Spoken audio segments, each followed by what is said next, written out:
Welcome to Low Angle Adventures, I'm Josh. This is my 2023 Specialized S-Works Epic Evo. It's one of the bikes I'm racing this year and the bike I raced at Downeyville. If you haven't seen that video, it's linked at the end of this one. I want to talk through the choices I made in building this bike, because it's a bit unique and it's aimed directly at cross-country racing. So let's get into it.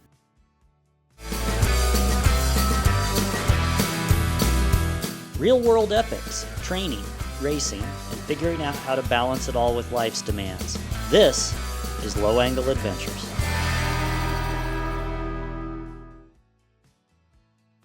I started with a large frame so I could configure it exactly as I wanted.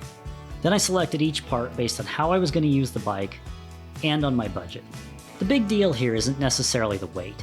There are ways to build a lighter bike in this category, but not without making real compromises to durability or spending quite a bit more.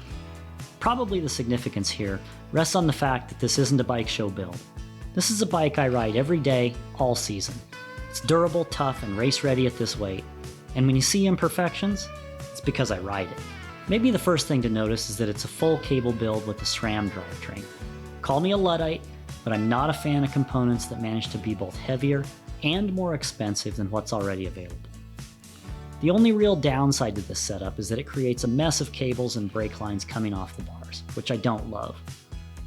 I used an X01 Eagle derailleur cassette and chain and a GX Eagle shifter. The cranks are race-face Next SLs fitted with a 32-tooth chain ring. I use a 32 because I don't win any bike races and sprints, but I do sometimes win them on climbs. And I run Shimano XTR pedals because I think they're the best pedals made. They clear mud reasonably well, and they're not terribly heavy. The wheels are Roval Control SLs that I bought used, and they're fitted with dual compound Maxxis Aspen 2.4 tires in the 120 TPI casing. And I run a 50-gram Vittoria Airliner insert in the rear as insurance. The brakes are Shimano XTR 2-piston calipers paired with Centerline X rotors, 180 up front because the fork requires it, and 160 in the rear.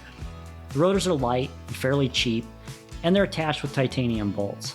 However, when it's wet, they definitely don't work as well as Shimano rotors. So I have a set of those as well. The suspension is configured with a 2-position dual remote lockout setup, actuated by a RockShox remote.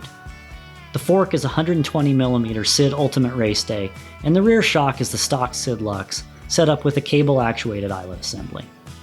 The cockpit is built around a Synchros one-piece bar stem. It's cut to 740mm and has a 70mm reach. There's a wolf tooth dropper lever, actuating a Fox Transfer SL dropper post. On top of that is a Selle Italia saddle. I run a Synchros cage on the down tube that houses a multi-tool, and a Lezyne side-loading cage on the seat tube. At 22.4 pounds with pedals and cages, this bike is lighter than Specialized's claimed weight for the new Epic 8. It also has 10mm less travel than that bike, 0 electronics, and no power meter in this configuration. But I do sometimes run Garmin XC200 power pedals, which add about 120 grams. Here's what the build looks like on paper, and here's a photo of it on the scale.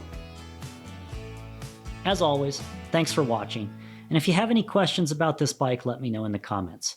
I'll be sure to follow up.